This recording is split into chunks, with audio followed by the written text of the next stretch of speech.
Okay, hello everyone. My name is Katie Herr and I'm on the communications team for Charlotte Water. Today you are attending the Dairy Branch Tributary Sanitary Sewer Improvement Project, the Freedom Park segment public meeting. I appreciate you all tuning in today.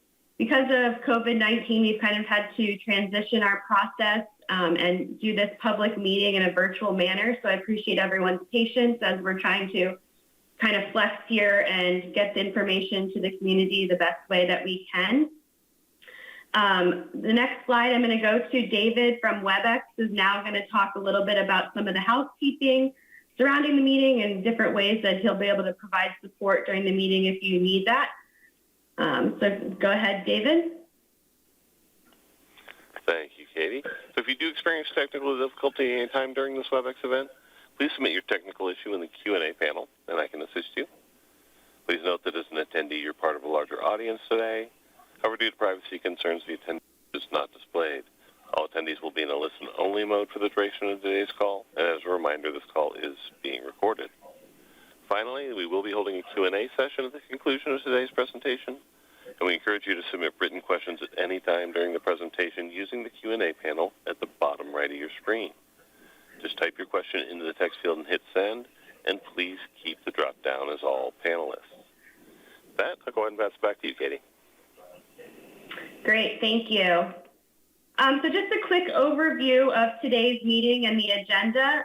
We're going to meet the key project team members here in a minute. We're going to do a project overview, talk about the project as a whole, the project timeline, what to expect and what you may see as part of this project. And like David said, then we'll move on to our frequently asked questions and our Q&A section. At this time, I'd like to introduce Matt Bedford. He's a project manager with Charlotte Water, and he's going to take the presentation from here and will be able to answer all of the overview. Thank you, Katie. As she said, my name is Matt Bedford. I'm the project manager for Charlotte Water for the Dairy Branch project. We are here today to talk about, give you an overview of the project. And before we do that, I wanted to kind of introduce our project team that's working with Charlotte Water. This project is it's being done a little differently than traditionally we have in the past. Typically, projects like this are done in a design bid build method where city would hire a design engineer to design the project. At that time, we would put the project out for bids from contractors, and the project would be awarded and built by the lowest bidder. Because of how difficult this project is, we are actually using a method called design build, where we have one team that consists of a contractor and engineering consultant who work on the project from day one to move from design through construction. The benefit of that is, having a contractor on board from the beginning allows us to use their expertise in construction to minimize impacts and costs and schedule to help all of that out where possible. So as for our design build team and joining us on the call today is BRS, is the utility contractor. Kevin Johnson, who's the manager for them, he's joined us today. And the engineering consultant that's on for our team is STV Engineers. Ron Weathers is the head design engineer for them.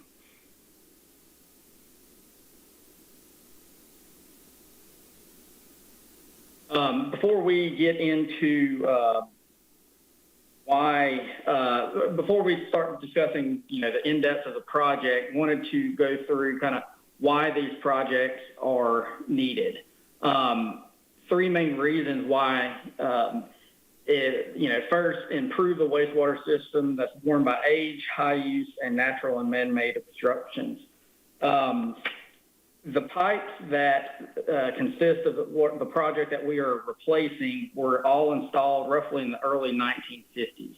So that puts them about 70 years old, which is getting up there in age. And so they're reaching the end of their useful life. And based on natural man-made obstructions, eventually causes them to fail in certain locations. So that's one of the main reasons.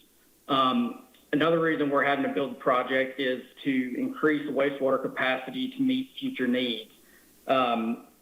Not only in the Dairy Branch Basin, but Charlotte as a whole is undergoing rapid growth.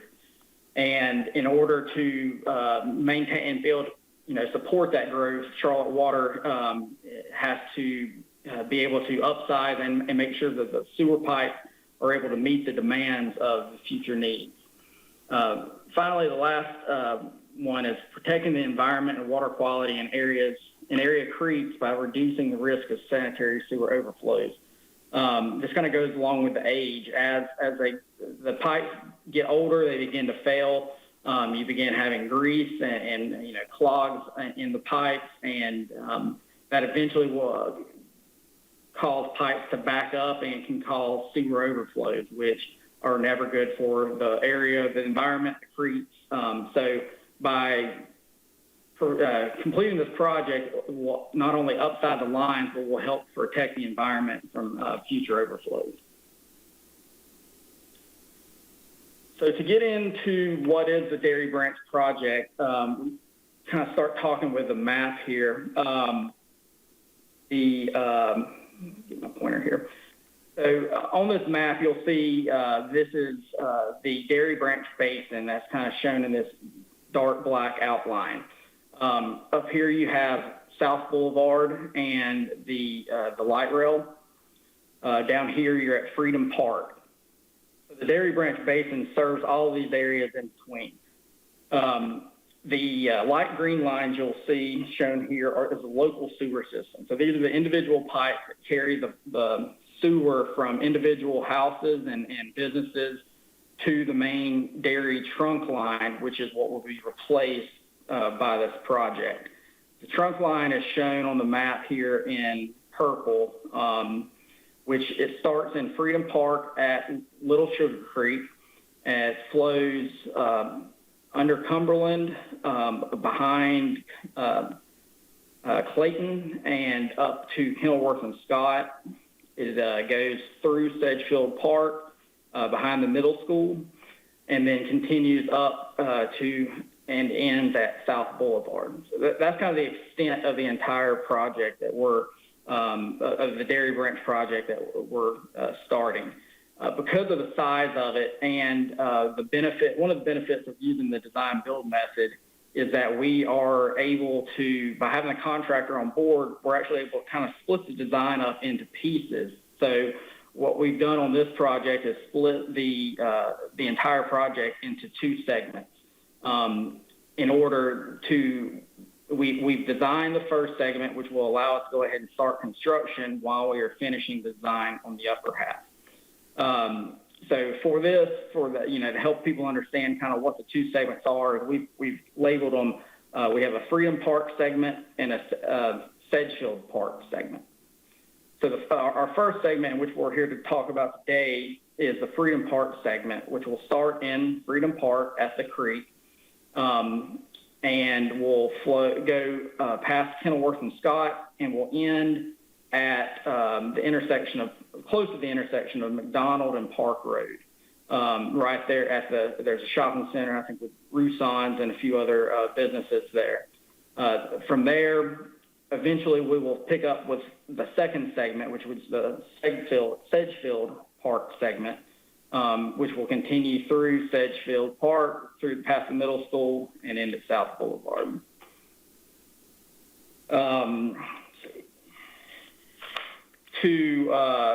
So go ahead and dive into what we're here to talk about today, the Freedom Park segment. We have the next map will show a little bit closer detail of what that segment looks like. As you can see here, this is Freedom Park, so the entrance coming in off of East Boulevard over here. The main parking lot for the park is right here. So we will actually be starting on the opposite side of the parking lot, closest to the pond in the park, right by the pedestrian bridge across the creek. We will then work through the park up the access road, maintenance road in the park. We will actually tunnel underneath Cumberland into behind the houses along Clayton Drive. And then from there, we will open cut and install pipe, replacing the existing, moving the new line closer to the creek up behind the Salem Village Apartments. Eventually, we'll go up here to the Dilworth Car Wash. The portions up here, and we'll get into a little bit more detail, because of the difficulty of trying to open cut across Kenilworth and Scott, we will actually be micro tunneling. From here, we'll be tunneling there to help minimize a lot of traffic impacts by doing so. We will also be tunneling from that same point through the parking lot of the gas station and Domino's facility, commercial facilities there. That tunnel will go underneath Park Road and will end in McDonald. So as you can see, one of the biggest impacts we knew from the beginning was going to be the work in Freedom Park. Here's a different look at kind of that area. So as you can see from this map, the existing sewer that is being replaced is actually on the south side here of Dairy Branch in the park. Because of its location and proximity to the playgrounds and various park features, we knew that would be very, trying to replace that line where it sits existing would be very difficult and would have a lot of large impacts to the park operations. So through our design, we actually, we found that impact to the park would be to actually use the existing maintenance road for a majority of the construction. So as you can see here, the alignment through Freedom Park will actually bisect the park in two, kind of separating the main parking lot from the pond and the walking trails and everything. We knew this would be a difficult task to plan and design the project in order to minimize the impact as much as possible. So through working with Mecklenburg County Parks and Rec, we have come up with a pretty detailed plan of the work in here that will allow us to build the sewer line that is needed, but also keeping the park open and operating at the same time. For the next few slides, we're actually going to kind of walk through how that work will progress. One thing to point out here, before we move on, right here would be the pedestrian bridge that crosses Dairy Branch, which takes people when they come in park is the main bridge a majority of the park users use to get to the larger side of the pond over in the park. One thing to point out is that at no time during the construction will that bridge be closed. We have come up with a design that will allow us to keep the bridge open and keep the park open for residents. So like I said, the next few slides will kind of walk through how that work will take place. To begin, we will, we'll come in, crews will plan to mobilize in and install security fencing kind of in this outlined red area.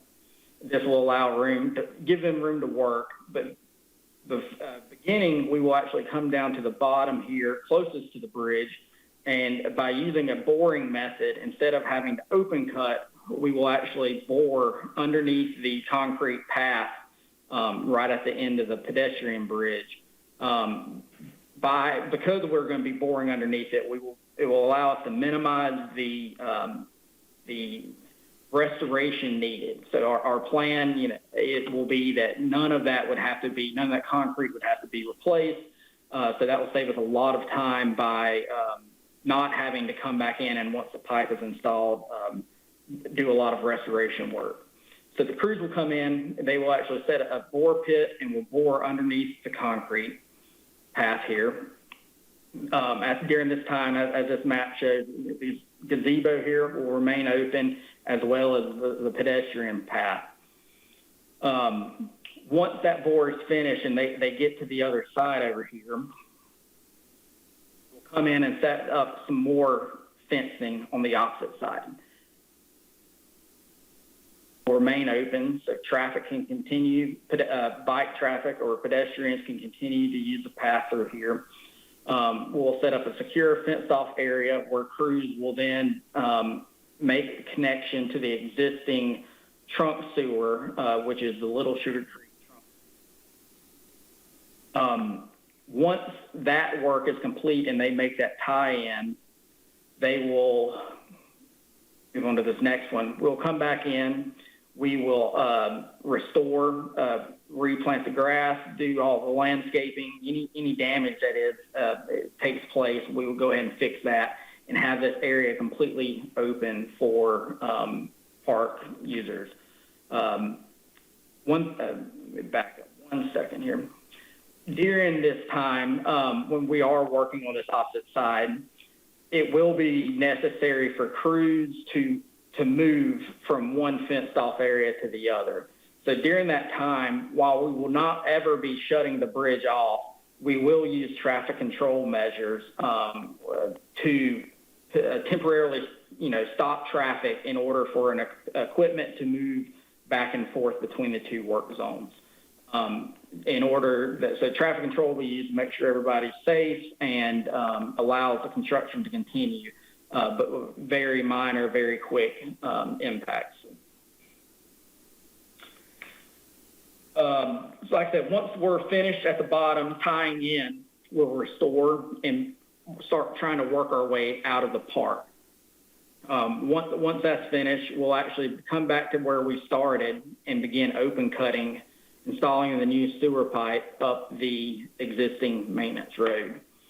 At that point, we will stop for briefly and come in, and the last portion of the work will be to install a tunnel that will start in Freedom Park, and we will actually tunnel underneath Cumberland, underneath the creek, and over into the area behind the homes on Clayton Avenue. All this work will be done underground tunneling. So at no time will Cumberland be, shut down for crossing. We will be able to install that tunnel with very minor traffic impacts, and which is a big benefit, I think, to the residents in the area. Once that's complete, crews will come in and will finish the restoration. So we will come back in, put back the maintenance road the way it was, replant the grass and some trees and get the area cleaned up as much as possible.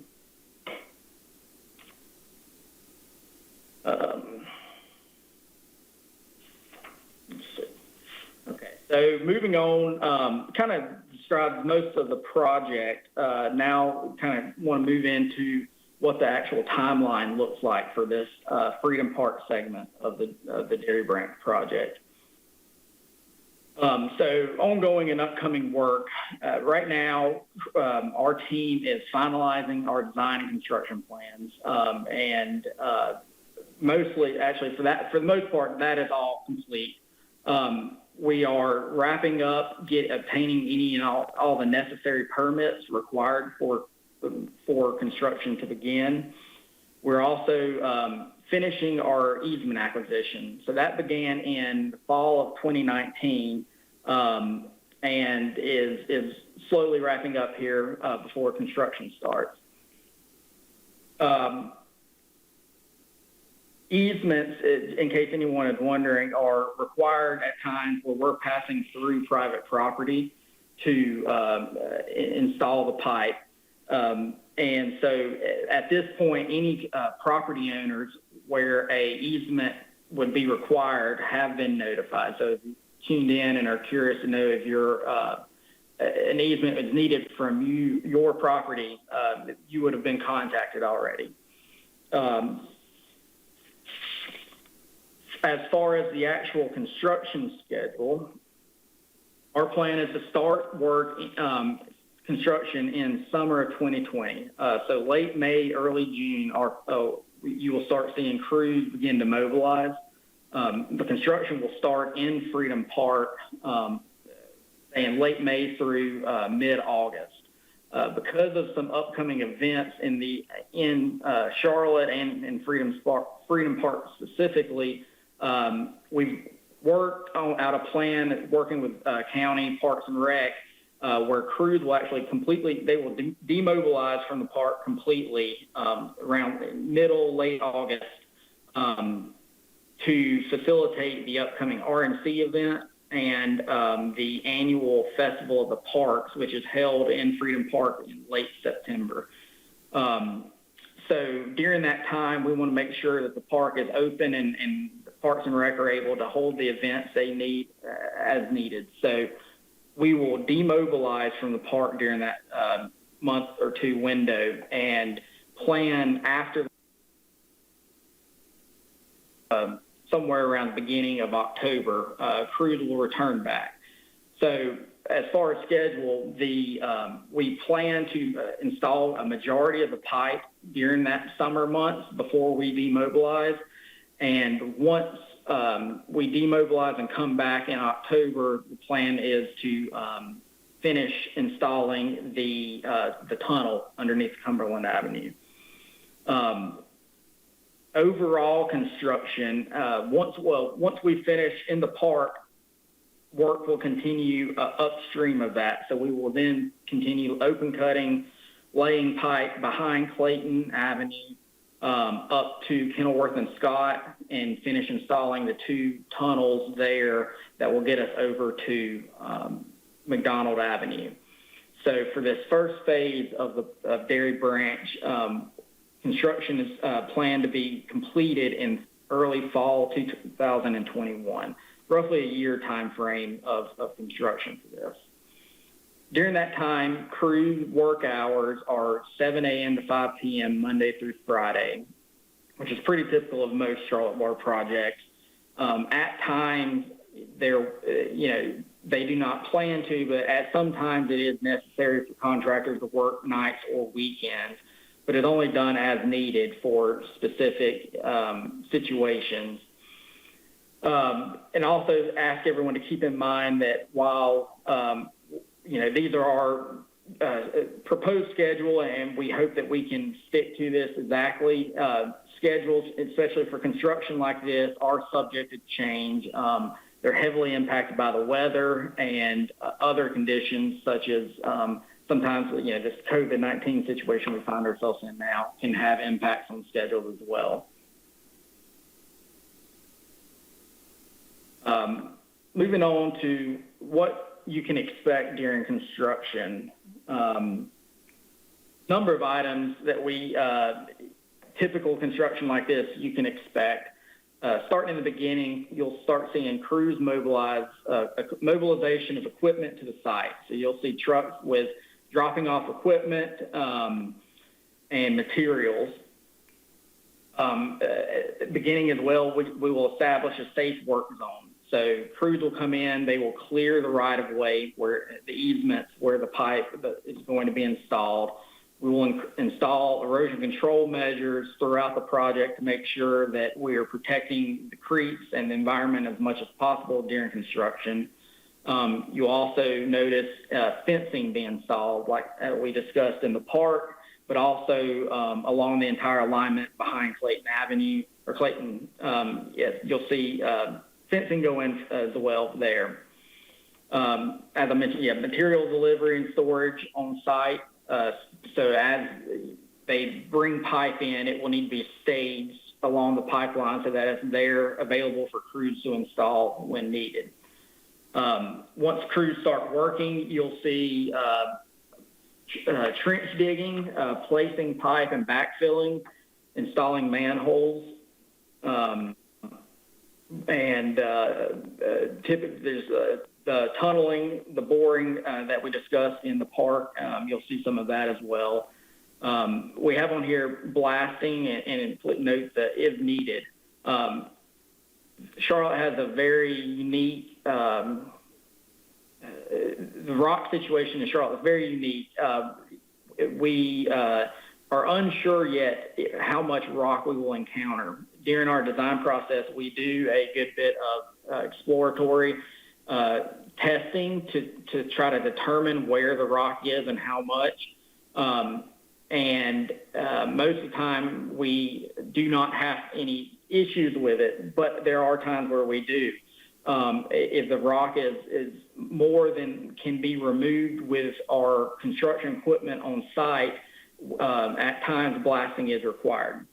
At this time, we don't expect to have to blast for this project, but it's always a potential to have to do. So we just want to mention that moving forward, if it is found during construction that blasting is needed, further information will be provided by Charlotte Water to the residents in the area of where that rock was located. Last item, restoration. Talked about that a little bit earlier, but as we move through and we install the pipe, we restore the area behind as we move. So restoration, the backyards will be restored. We'll replant grass. Fences will be put back, and we will leave the area as good or better than we found it. So just some pictures to share with you guys, just kind of what to expect. Here's a drill rig. This would be something that would be brought in early on in the project and is used to drill holes, testing and trying to locate rock. As I mentioned earlier, some of that has been done already during our design process, but this will allow the contractor to have a much better idea of exactly how much rock to expect and where it may be. Materials stage along the right-of-way. There's actually a few items we can discuss in this picture. As you see here, the heavy equipment will be mobilized to the site. You'll see some pipe laid out and staged along the project, along with stone that is used to backfill the trenches. You'll see concrete manhole sections be delivered to the site, and in this picture, actually, crews are working to get a manhole set. You also notice in here the fencing in the picture. So we will install, I think, a 6-foot high chain link fence along the entire project alignment, and we'll actually include this green privacy barrier to try to minimize the impacts to the residents we're working close to. Large excavators will be used to dig the trench, actually. So as we're behind Clayton and some in the park, you'll see equipment like this where trenches will be dug and to install the pipe. And finally, some right-of-way will be restored after construction. So a couple pictures there. As we finish, we discussed, we'll come back in. Grass will be replanted. Some minor trees will be, put back outside of the new pipe as needed, and leave the area better than we found it. Some frequently asked questions. What happens to an easement during construction? That's typically a large question we get from homeowners who are directly impacted by an easement through their property. Easements are cleared of trees and shrubs, structures, and debris in order for the construction activities to take place. Existing fences that may be across that easement are removed, and we will install temporary fences for the construction period, and at the end, part of that restoration work is where that fence will actually be put back. What happens after a construction project in an easement? Typically, crews will regrade fertilize and seed the easements to get grass growing. And the property owners can, at that time, come back in and start putting back any certain landscaping that they choose, if they choose that. Any pavement or concrete damage that may take place during that time will also be repaired. And it kind of wraps up everything. A couple other items, questions asked is how can I learn more about the project? We do have a project website on Charlotte Water's homepage. If you go to charlottewater.org and click on construction projects, you'll see a list of all the projects we have ongoing, upcoming and ongoing, and there you'll find the Dairy Branch project. You can click on that link and we'll find information, mailers that have been sent out along with progress and updates will be posted there as we move forward through construction. Who do I contact with questions or concerns? That would be myself, Matt Bedford, like I said, I'm project manager. You can email me or call me at any time, and I'd be happy to answer any questions you may have. I think at that time wraps up kind of the presentation we had. I think we're going to move over into the question and answer session. So I'm going to hand it back over to Katie.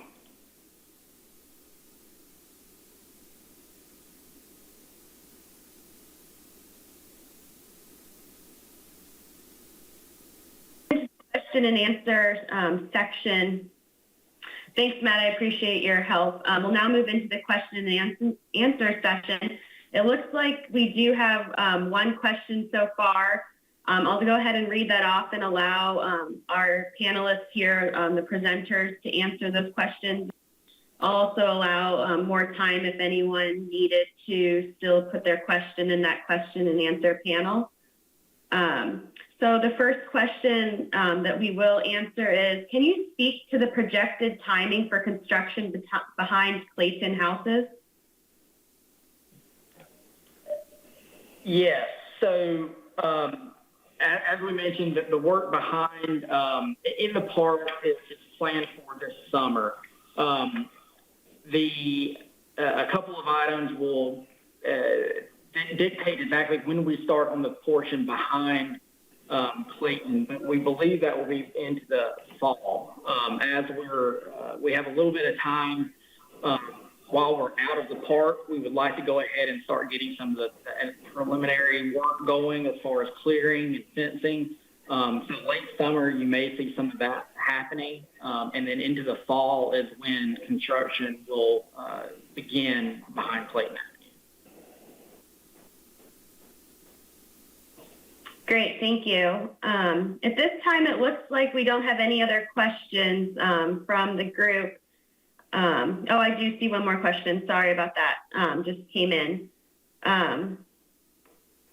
So someone is asking, what will happen to the existing sewer line? Will it be decommissioned or continue to be used? That's a good question. So the existing line, as of right now, and some of this depend on the exact final as we make the final design updates needed. But most of it will all be decommissioned. There is some portion of it, especially close to Cumberland, that is 100 feet or so of it that will remain in place in order for one or two residents, their existing service line is tied into it. So that will remain, but for the majority of it, it will be abandoned. And the new line that is being installed has been sized appropriately to handle all of the existing flow plus the capacity available for future flows needed. Great. The next question we have is, what type of things typically cause delays in a project like this? Could you guys answer to that? Biggest impact is weather. If we have a wet year, it really will impact us. Although besides the weather, rain events, typical construction delays. If our projections are not accurate and we were to encounter a lot of rock, that typically slows things down. Current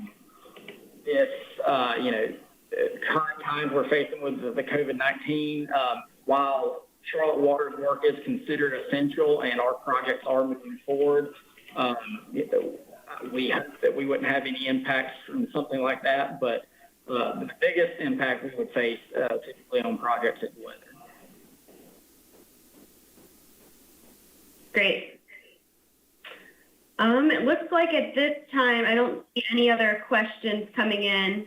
Maybe we can allow 1 or so minutes. I'll kind of go on to talk about a few last minute details, and if we have any questions that come up during that time, we can circle back to the questions. But I just wanted to thank everyone for participating today. I do encourage you to visit our project website, like Matt referenced.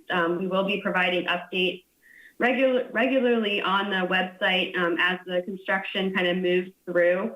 We will also be sending out mailers and other types of communications like next door. We will be posting this recording on the website as well, so if you'd like to reference it or share it with any of your neighbors, there'll be an easy way to do that. And then also, please don't hesitate to reach out to Matt if you have any questions that come up after some of this information sinks in, or you kind of talk to your neighbors or anything like that. He's always happy to answer questions, and especially in light of this new normal that we're all experiencing, we want to make sure we're available for questions. So let's see if, it looks like we did have one other question, so we'll go ahead and tackle that. The question is, will the work behind Clayton Drive houses take place Monday through Friday or on weekends too?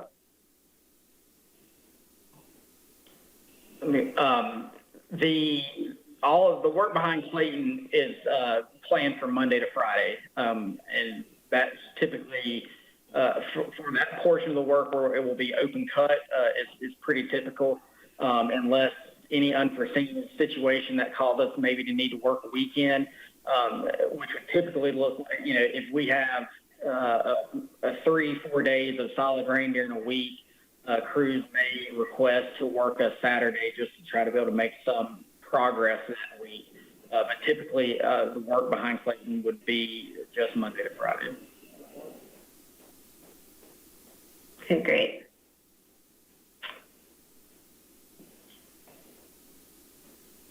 Okay, so it looks like questions have slowed down. I'll give everyone like another minute or so. Again, we appreciate everyone participating today.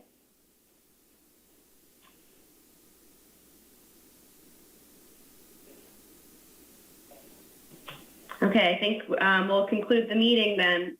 Thank you again.